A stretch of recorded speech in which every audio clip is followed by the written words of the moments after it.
Gold trusted gold buyers మీరు తాకట్టు పెట్టిన బంగారాన్ని విడిపించి ఈ రోజు ఉన్న మార్కెట్ ధరకు కొనబడను.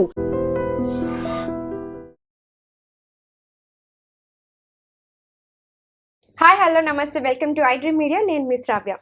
ఇప్పుడే శాలరీ స్టార్ట్ అయ్యాయా, మంచి ఇన్కమ్ వస్తుంది, డీసెంట్ ఇన్కమ్ వస్తుంది, కానీ మంచి సేవింగ్ ఆప్షన్స్ లేదా ఇన్వెస్ట్మెంట్ ఆప్షన్స్ ఉంటే బాగుంటుందని ఆలోచిస్తున్నారా?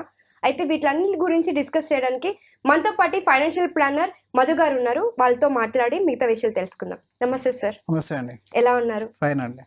సో ఒక మంచి ఇన్వెస్ట్మెంట్ చేయాలి అని అంటే ఏం చేయాలి అంటారు? అంటే ఒక 50 lakhs వచ్చేలాగా చేయాలి అని అనుకోండి, వాళ్ళకు ఒక డీసెంట్ ఇన్కమ్ వస్తుంది, దాని నుంచి ఎన్ని ఇయర్స్లో వాళ్ళు 50 lakhs అనేది చేసుకోవాలి? సో జనరల్గా చాలా మందికి ఈ యొక్క క్లారిటీ అనేది ఉండట్లేదు. ఎస్పెషల్లీ ఈక్విటీ మ్యూచువల్ ఫండ్ గురించి, స్టాక్ మార్కెట్ గురించి మనం ఎప్పుడు మాట్లాడినా సరే మీరు ఒక టార్గెట్తో రండి అని చెప్తాము.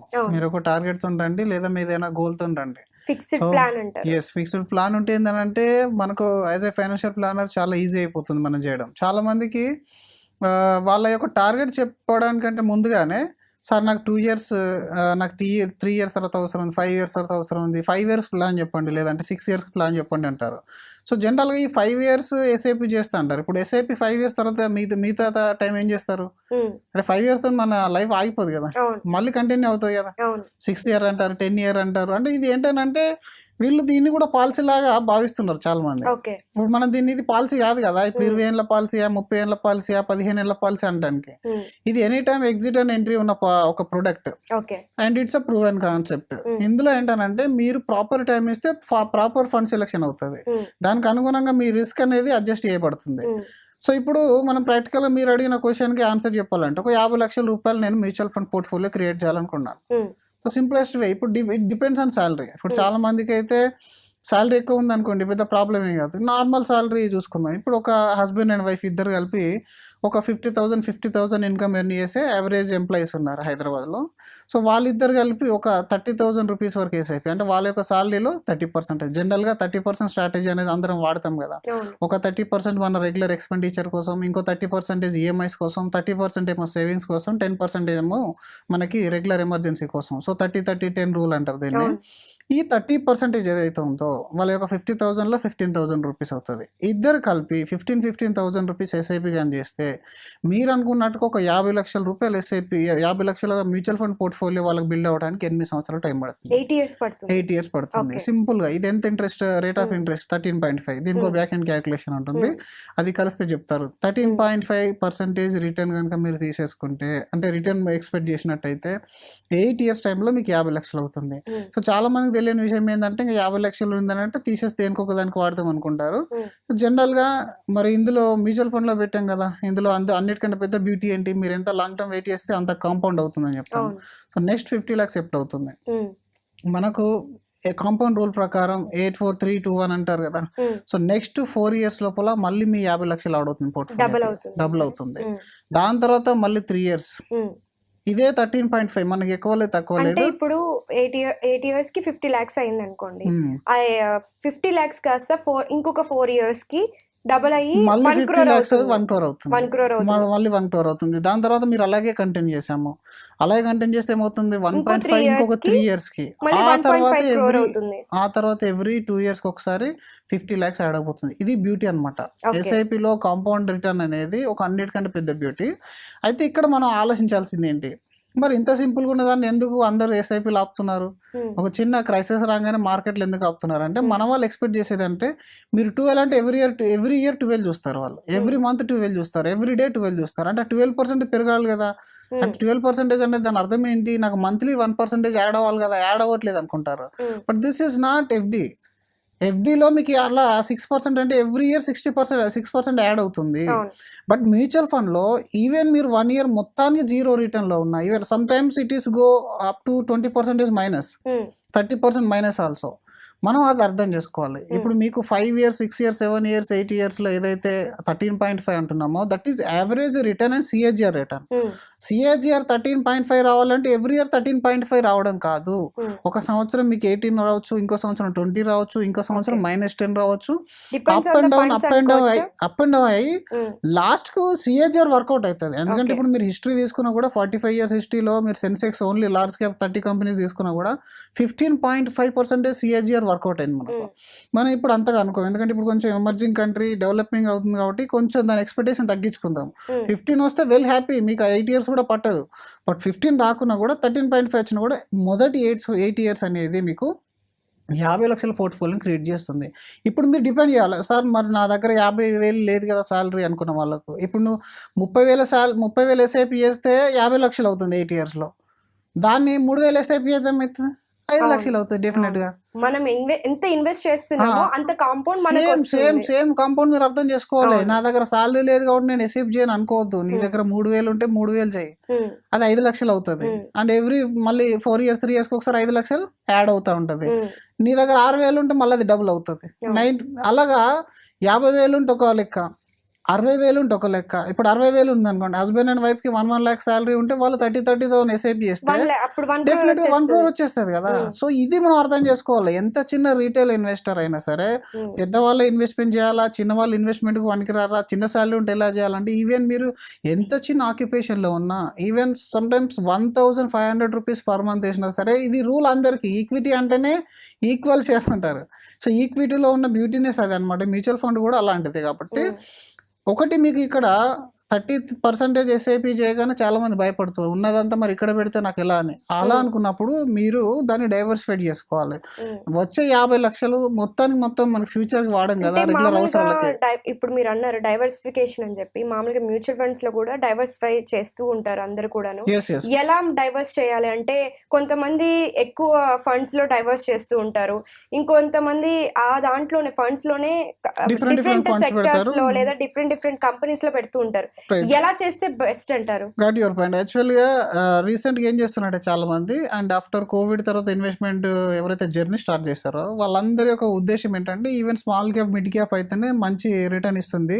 సో లార్జ్ క్యాప్ 12% ఇచ్చినప్పుడు why should I go with large cap అని అందరి క్వశ్చన్ ఉంటుంది. ఇప్పుడు స్మాల్ క్యాప్లో ఈవెన్ చాలా వరకు వీడియోస్లో కూడా మీకు చెప్పేది ఏంటంటే, మీరు ఎక్కువ రిస్క్ తీసుకుంటే small cap will give you the best return అంటారు.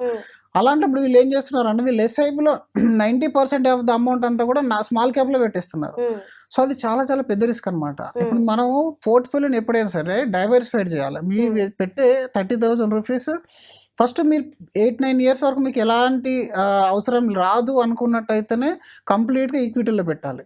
ఒక్కవేళ ఈక్విటీలో పెట్టినా కూడా మళ్ళీ దాన్ని డైవర్సిఫై చేయాలి. కాస్త మీరు హైబ్రిడ్ ఫండ్స్కి వెళ్ళాలి, కాస్త డెట్ ఫండ్స్ కూడా వెళ్ళాల్సి వస్తుంది.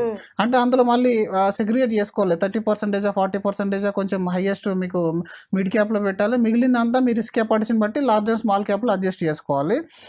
హైబ్రిడ్ కానీ డెట్ పోర్షన్ కానీ పెట్టగానే కస్టమర్స్ అందరు ఏమంటారంటే, సార్ ఈ 7% ప్రోడక్ట్ నాకు బయట కూడా దొరుకుతుంది కదా, ఇక్కడ ఎందుకు? సో ఇక్కడ మీరు దీన్ని అలా ఆలోచించకూడదు. ఒక్కొక్కసారి ఏమవుతుందనంటే, there are years small and mid cap అనేది ఆల్మోస్ట్ మైనస్లోకి వెళ్ళిపోయిన సందర్భంలో లార్జ్ క్యాప్ మీకు 5% ఆల్ఫా జనరేట్ చేసింది. ఆ టైంలో మీరు కనుక 30% లార్జ్ క్యాప్లో ఉందనుకోండి, ఆ 30% పైన మీకు 5% ఆల్ఫా వస్తుంది. ప్లస్ ఇక్కడ రిస్క్ అడ్జస్ట్ అయిపోతుంది, ఇక్కడ -20% అయిపోతుంది, తగ్గిపోతుంది అనమాట. సో ఆ 30,000 కూడా మీరు లార్జ్ అండ్ స్మాల్ మిడ్ క్యాప్లో డైవర్సిఫైడ్ చేసుకోవాలి. దీంతో పాటుగా హైబ్రిడ్ సెక్షన్లో కొంచెం రావాలి, ఈ హైబ్రిడ్ సెక్షన్లో ఉండాలి. అండ్ దాన్ని ప్రాపర్గా డైవర్సిఫై చేయాలి. మళ్ళీ డైవర్సిఫికేషన్ అని అంటే, ఇప్పుడు చాలామందికి ఏంటంటే డెట్ పోర్షన్కి రమ్మని ఎందుకు చెప్తారు మీరు అని అడుగుతారు. ఇప్పుడు మనకు మార్కెట్ ఎప్పుడు ఒకలా ఉండదు. మార్కెట్ ఇప్పుడు నేను చెప్పినట్టుగా అప్ అయింది, డౌన్ అయింది. మరి డౌన్ అయినప్పుడు మనం ఒక స్ట్రాటజీ వాడచ్చు. మనం ఎక్స్ట్రా అమౌంట్ యాడ్ చేసి దాన్ని అక్కడ బెనిఫిట్ అనేది తీసుకోవచ్చు, టెంపరీ బెనిఫిట్. మరి మీ దగ్గర డౌన్ అయిన డబ్బులు ఉంటాయని గ్యారెంటీ లేవు కదా. మరి అప్పుడు మీ దగ్గర డెట్లో కొంత అమౌంట్ ఉంటే దాన్ని తీసి మీరు ఈక్విటీలోకి మార్చుకోవడం వల్ల ఆ పీరియడ్లో మీరు రిటర్న్ అనేది తీసుకోవచ్చు. డెట్లో కాస్త పెట్టుకోవాలి మనం డెట్ పోర్షన్ అనేది కొంచెం పెట్టుకోవాలి. మనకి ఎలాగో డెట్ పోర్షన్ లో మీరు ఒక 20% వరకు పెట్టుకుంటే చాలా మంచిది. అంటే ఇప్పుడు 30% పెట్టి మళ్ళీ దాంట్లో ఒక 20% పెట్టాల్సిందే. అయితే ఇప్పుడు ఈ రూల్ కు ప్రకారం అంటే ఓన్లీ ఎస్ఐపి టిల్ 8 years అని అంటే that combination of complete 90% 100% equity అయినా పెద్ద ప్రాబ్లం అనేది ఉండదు. బట్ లంసమ్ కూడా యాడ్ చేస్తాం కదా మనం. చాలా మంది 8 years లో ఏ ఒక్క రోజు అయినా లంసమ్ వేయకుండా ఉండరు.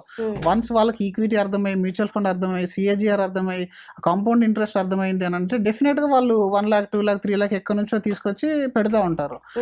ఆ టైంలో లేదా ఈ 30,000 కంటే ఎక్కువ ఎస్ఐపి చేసే కెపాసిటీ ఉన్న టైంలో కాస్త రిస్క్ ఫ్రీ అంటే కొంచెం రిస్క్ తగ్గించుకునే విధంగా పోర్ట్ఫోలియో మనం కన్స్ట్రక్ట్ చేసుకోవాల్సిన అవసరం అనేది ఉంటుంది. లంసంలో అయితే డెఫినెట్గా డెట్ అండ్ హైబ్రిడ్ పోర్షన్ లేకుండా అసలు పెట్టద్దు. అండ్ అలాగే మీకు ఒక పర్టికులర్ ఏఎంసీ ఉంది, ఒక పర్టికులర్ ఫండ్ ఉంది, దాని మీదనే మొత్తం ప్రేమతో ఉన్నదంతా ఒక దానిలో పెట్టొద్దు. ఓకే. ఎప్పుడు కానీ కాస్త ఒక 4-5 ఏఎంసీస్కి 4-5 ఫండ్స్కి మీరు ఈక్వల్గా డైవర్సిఫైడ్ చేసుకుని ప్రయత్నం డైవర్స్ చేయాలి. చేసినప్పుడు ఎన్ని ఫండ్స్ లో పెడితే బెస్ట్ అంటారు? General చాలా అయితే మంది 15 to 20 ఫండ్స్ లో పెట్టేస్తూ ఉంటారు.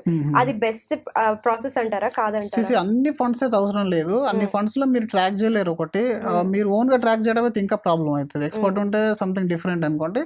బట్ ఓన్ గా ట్రాక్ చేసుకునే వాళ్ళు మీరు 5 ఫండ్స్ 4 ఫండ్స్ కంటే ఎక్కువ వెళ్ళకండి. ఈ 5-4 ఫండ్స్ లోనే పోర్ట్ఫోలియో కన్స్ట్రక్ట్ చేసేయండి. అద్భుతమైన ఫండ్స్ అనేవి అవైలబుల్ ఉన్నాయి కాబట్టి. సో అదొకటి. రెండోది ఏంటంటే మీకు దీనిలో కొంచెం టైం టేకింగ్ ప్రాసెస్ కూడా ఉంటుంది. అంటే ఇప్పుడు ఈ 50 లక్షల పోర్ట్ఫోలియో అనగానే అందరు ఎగ్జైట్ అయిపోతారు, కానీ దీన్ని డైవర్సిఫై చేయడంతో పాటుగా మీ బిహేవియర్ని కూడా కంట్రోల్ చేసుకో అవసరం అనేది ఎంతైనా ఉంటుంది. ఇప్పుడు మీకు డిప్లలో కంట్రోల్గా ఉండడం, అలాగే 100% మీకు రిటర్న్ వచ్చినప్పుడు 30-40% వచ్చినప్పుడు బిహేవియర్ కంట్రోలింగ్ అనేది ఉండాలి. దాని తర్వాత మీరు చాలా మంది డైరెక్ట్ ఇన్వెస్టర్ చేసే ఇంకొక పెద్ద తప్పు ఏంటనంటే, మీరు పోర్ట్ఫోలియోని ఒక 2 ఫండ్స్ చూజ్ చేసుకున్నప్పుడు ఓవర్లాపింగ్ అనేది ఉంటుంది. అంటే ఈ XYZ ఫండ్ మీరు తీసుకున్నారు, ఇంకో ఫండ్ తీసుకున్నారు. సో ఇప్పుడు ఏబీసీకి XYZ ఉన్న ఫండ్స్ స్టాక్స్లో దాదాపు 80% సేమ్ స్టాక్స్ ఉంటాయి. అలాంటప్పుడు 2 ఫండ్స్ పెట్టినప్పుడు మీకు యూజ్ ఉండదు. మీరు పెట్టడానికి 5 ఫండ్స్ పెట్టారు, అందులో 2 ఫండ్స్ యొక్క స్టాక్స్ 80% ఈక్వల్గా ఉన్నాయి. సో దాన్ని కూడా పోర్ట్ఫోలియో ఓవర్లాపింగ్ అనేది కూడా తీసేసుకోవాలి మనం. తర్వాత డెట్ పోర్షన్ అనేది పెంచుకోవాలి. సో ఇంకా మళ్ళీ ఇదంతా నాకు ఎందుకు అనుకుంటే ఎక్స్పర్ట్ దగ్గర వెళ్ళి మీరు కూర్చుంటే పని అయిపోతుంది.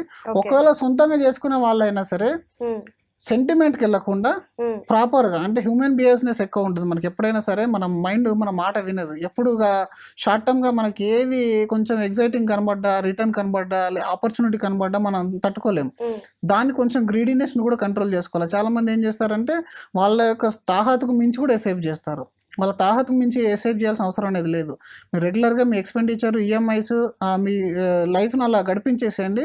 ఏదైతే మీకు టెంపరీగా అవసరం లేదు అనుకున్న దాన్ని మాత్రమే, అంటే అక్కడ కూడా కొంచెం స్ట్రిక్ట్గా చేయమని చెప్తాం. అలాగని చెప్పేసి ₹1,00,000 వచ్చిన వాళ్ళు 10,000 ఎసేవ్ చేయొద్దు, అది మళ్ళీ హార్మ్ఫుల్ అవుతుంది. ఒక డీసెంట్ అమౌంట్ చేస్తూ గ్రీడీనెస్కి వెళ్ళొద్దు. ఎక్కువ అవసరం లేదు. 50,000 ఎస్ఐపి చేస్తా, ఉన్న 80,000 సాలరీలో నేను 50,000-40,000 ఎస్ఐపి చేస్తా అని చెప్పేసి కూడా చాలామంది ఉన్నారు ఇప్పటికీ. ఎందుకంటే వాళ్ళ యొక్క మెయిన్ వర్క్ను పక్కన పెట్టేసి ఈ రీసెర్చ్ మీద పడుతున్నారు. ఈ రీసెర్చ్ మీద పడితే ఏంటంటే వాళ్ళ యొక్క మెయిన్ వర్క్కి ఇబ్బంది అయిపోతుంది. సో కాబట్టి ఇది ఒకటి కూడా చాలా ఆలోచించుకోవాలి. జనరల్గా ఆ విధంగా చేస్తూ కొంచెం లాంగ్ టర్మ్ మీద ఫోకస్ చేసుకుంటూ వెళ్ళిపోతే ఇది లైఫ్ టైం కంటిన్యూ చేయాల్సిన జర్నీ అనమాట. అంటే ఒక్కసారి ఆగేది కాదు. ఇప్పుడు ఫస్ట్ 8 ఇయర్స్లో 50 లక్షలు అయింది, తీసి ఎగ్జిట్ కాలేం కదా మనం. మనకు అవసరం కూడా తీసేస్తాం. మళ్ళీ అది ఎవ్రీ ఇయర్ కంటిన్యూ అయిపోతూనే ఉంటుంది. ఈ జర్నీ కంటిన్యూ అవుతూనే ఉండాలి. మధ్యలో మీ అవసరాలు వస్తూనే ఉంటాయి. ఒక ఎక్స్టెంట్ తర్వాత మీకు అవసరాలు ఉండవు, తీయాల్సిన అవసరాలు ఉండవు. జనరల్గా మనకు ఒక లంసమ్ అమౌంట్ అనేది మిగులుతుంది. మనకు లంసం అనేది మిగులుతుంది. అప్పుడు మీరు టార్గెట్ పెట్టుకోవచ్చు, 20 CR 30 CR నా పోర్ట్ఫోలియో ఎంత కావాలా. ఈ రోజుల్లో ప్రతిదీ కూడా అవైలబుల్ ఉంది. క్యాలిక్యులేటర్స్ మీరు చూసుకోండి. 30 years CAGR ఇదే విధంగా 12% 13% వస్తే ఆఫ్టర్ 30 years నా పోర్ట్ఫోలియో ఎక్కడికి వెళ్తుంది. సో దానికి అనుగుణంగా మీరు చేసుకోవాలి. అంటే ఇప్పుడు నేను మరి 50 లక్షలకి వెళ్ళాలా, ₹1,00,00,000 వెళ్ళాలా, దానికి ఎంత నేను పెట్టుకోవాలనేది మీరు ఆలోచించి చేసుకోవాలి. అయిపోతుంది, అది పెద్ద ప్రాబ్లం ఏం కాదు. బట్ ఈ చిన్న టిప్స్ అనేది మనం చూస్తూ ఉండాలి. కాస్త డిప్లో మనం ఎక్కువగా యాడ్ చేసుకోవడము, డెట్ పోర్షన్ డైవర్సిఫైడ్ చేసుకోవడము, ఇట్లాంటివి చేస్తే మాత్రం అయిపోతుంది. సో ఇన్వెస్టర్స్ అసలు వాళ్ళ ఆలోచనలు ఎలా ఉండాలి, ఎలా ఇన్వెస్ట్ చేయాలి అని అంటారు? సో ఇన్వెస్ట్ ఇప్పుడు మనం చెప్పిందంతా కూడా బిహేవియర్ కిందకే వస్తుంది. సో జనరల్గా చాలామంది చేసే మిస్టేక్ ఏంటంటే ఫస్ట్ ఒక ప్లాన్కి స్టిక్ అయి ఉండరు. మనం ఒక ప్లాన్కి స్టిక్ అయి ఉండాలి. ఇప్పుడు మీరు కొంతకాలం స్టాక్స్లో ట్రేడింగ్ చేసి, ఇంకొంతకాలం మ్యూచువల్ ఫండ్కి వచ్చి, ఇంకొంతకాలం మళ్ళీ ETF చేసి, ఇంకొంతకాలం మనం మళ్ళీ గోల్డ్ కొని, కొంతకాలం రియల్ ఎస్టేట్లో చూస్తా అంటే మాత్రం ఎప్పటికీ వెల్త్ అనేది క్రియేట్ కాదు. మీరు ఒక ప్లాన్కి స్టిక్ అయి ఉండాలి. ఫస్ట్ రెగ్యులర్గా మార్కెట్ ఇచ్చే రిటర్న్కి ఒక 1-2% మీ ఎక్స్పెక్టేషన్ తక్కువ పెట్టుకోవాలి, కానీ ఎక్కువ పెట్టుకోవద్దు. ఇప్పుడు చాలామంది చూసేది ఏంటంటే మార్కెటే 15% స్టాండర్డ్, అదే మేము కొంచెం ఎక్కువ అనుకుంటే 20% మినిమం ఎక్స్పెక్టేషన్తో వస్తున్నారు, 30% అనుకుంటున్నారు. అంటే ఇప్పుడు లాస్ట్ 5 years ముందు నుంచి ఎవరైతే ఇన్వెస్ట్మెంట్ చేస్తున్నారో వాళ్ళకి మార్కెట్ సైకిల్స్ తెలియవు. మార్కెట్లో ఒక 7 years 8 yearsకి ఒకసారి సైకిల్ చేంజ్ అవుతూ ఉంటుంది. అప్పుడు ఒక్కొక్కసారి ఏమవుతుందంటే మార్కెట్ 30% డౌన్ అయిన సిచ్యువేషన్ అనేది ఉంది, 20% డౌన్ అయిన సిచ్యువేషన్ అనేది ఉంది. ఆ టైంలో మీకు 30% 40% వర్కౌట్ కావు. బట్ దాన్ని ఒక 7 year 8 years ఆ పీరియడ్ మీరు వెయిట్ చేసినట్టయితే 15% అయితే మీకు ఏదో విధంగా వర్కౌట్ అయ్యే ఛాన్స్ అనేది ఎక్కువ ఉంటుంది. ఇలా ఇది కాకుండా కూడా 12% అయితే జనరల్గా వస్తూ ఉంటుంది. దట్టు మనం ప్లాన్కి స్ట్రిక్ట్ అయి ఉంటే మాత్రమే వస్తుంది. మీరు అప్ అండ్ డౌన్ చేస్తే రాదు. సో నాకు మీరు చెప్పిన దాన్ని బట్టి అర్థమైంది ఏంటంటే ఒక టెన్యూర్ అనేది లాంగ్ టెన్యూర్ ఉండాలి. అట్ ది సేమ్ టైం కన్సిస్టెంట్గా మీరు అనుకున్న అమౌంట్ కన్సిస్టెంట్గా మెయింటైన్ చేస్తూ ఉండాలి. అప్పుడు మీకు ఒక లంసమ్ అమౌంట్ అనేది మిగులుతుంది అని అంటారు. అవునవును, లంసమ్ అమౌంట్ అనేది మిగులుతుంది, మీ అవసరాలకు కూడా అది పనిచేస్తుంది. ఇప్పుడు చాలామంది ఇంకొంతమంది ఇలా కూడా వస్తారు, అంటే వాళ్ళకు ఎక్కువ ఖర్చులు ఉండే, ఫర్ ఎగ్జాంపుల్ అన్మ్యారీడ్ ఉన్నారు, అన్మ్యారీడ్లో కొంచెం శాలరీ ఎక్కువ వచ్చింది. శాలరీ ఎక్కువ ఉన్నప్పుడు ఏమవుతుంది, జనరల్గా అయితే లివ్లీ ఎక్స్పెండిచర్ ఒక లెవెల్ వరకు ఉంటుంది. ఒక 50,000 శాలరీ ఉన్న వాళ్ళకు 15,000 20,000 కంటే ఎక్కువ ఎక్స్పెండిచర్ అనేది ఉండదు. ఆ టైంలో మీరు మనం చెప్పినట్టు 30% సేవింగ్స్ కాకుండా అప్పుడు మీరు 50% కూడా సేవింగ్ చేయొచ్చు. ఎందుకంటే మొదటి 7-8 ఇయర్స్ కనుక మీరు 50% ఆఫ్ ద శాలరీ ఎస్ఐపి రూపంలో చేశారని అంటే మీరు చాలా చాలా వే ఫార్వర్డ్ ఉంటారు మీ ఫ్యామిలీ లైఫ్లో. ఎందుకంటే మీరు అప్పుడెప్పుడో పిల్లలు పుట్టిన తర్వాత భార్య వచ్చిన తర్వాత ఎస్ఐపి స్టార్ట్ చేద్దాం, ఇప్పుడు నేను లైఫ్ ఎంజాయ్ చేద్దాం అని ఆలోచించుకుంటుంటే మాత్రం అప్పుడు మళ్ళీ వెనకబడిపోతారు. ఎందుకంటే అప్పుడు ఒక్కసారి ఖర్చులు మీ మీద దాడి చేస్తాయి ఒకేసారి. ఇప్పుడు మ్యారేజ్ అనగానే చాలా మందికి 1 ఇయర్ చాలా బాగుంటుంది, బట్ 1 ఇయర్ తర్వాత ఏమైందనంటే ఉన్నట్టుండిగా పిల్లలు రావడము, తర్వాత టూర్స్ వెళ్ళడము, ట్రావెలింగ్, ఇదంతా కూడా ఉంటుంది. మంచి క్వాలిటీ రెంటెడ్ హౌస్లో ఉండాల్సి వస్తుంది మీరు. సో అప్పుడు మీరు ఎస్ఐపి చేయలేరు ఎక్కువ. కాబట్టి ఎంతైతే మీరు అనుకుంటున్నారో ఆ టార్గెట్ పెట్టుకోండి. ఖర్చులు ఎక్కువ లేనప్పుడే ఈవెన్ 50% 60%, ఒకవేళ మీకు ఫ్యామిలీకి డబ్బులు పంపాల్సిన అవసరం లేదు, మీ ఫ్యామిలీ అనేది ఇప్పుడు mother and father already well settle అనుకున్నప్పుడు మీరు 70-80% ఆఫ్ ద సాలరీని కూడా మీరు ఎస్ఐపి రూపంలో సేవ్ చేసుకొని పెట్టుకోవడం వల్ల ఏమవుతుందంటే మీకు అది లాంగ్ రన్ లో చాలా పెద్ద యావరేజ్ అనేది ఇస్తుంది అనమాట. రిటర్న్ అనేది కాంపౌండ్ అనేది చాలా బాగా వర్కౌట్ అవుతుంది. మన దగ్గర ఒక ఫిగర్ ఉంటే, మన దగ్గర ఈ ఫిగర్ అంటే ఇప్పుడు నేను ఒక 50% ఆఫ్ ద సాలరీని ఒక 5 years 6 years చేస్తే నా వెల్త్ ఇంత క్రియేట్ అవుతుంది అనే మన మైండ్లో ఒక సంఖ్య అనేది కూర్చుంటే మీరు దీన్ని చేయగలుగుతారు. లేదంటే ఏమంటే మళ్ళీ సోషల్ స్టేటస్కు వెళ్ళాల్సి వస్తుంది.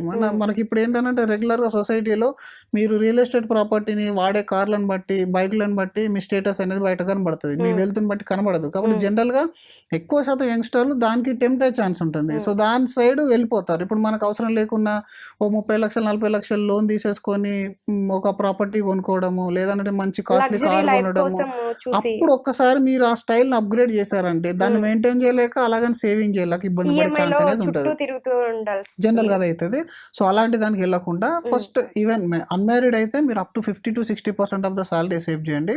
మ్యారీడ్ అయితే మీరు 30% మించి చేయగల అవసరం లేదు.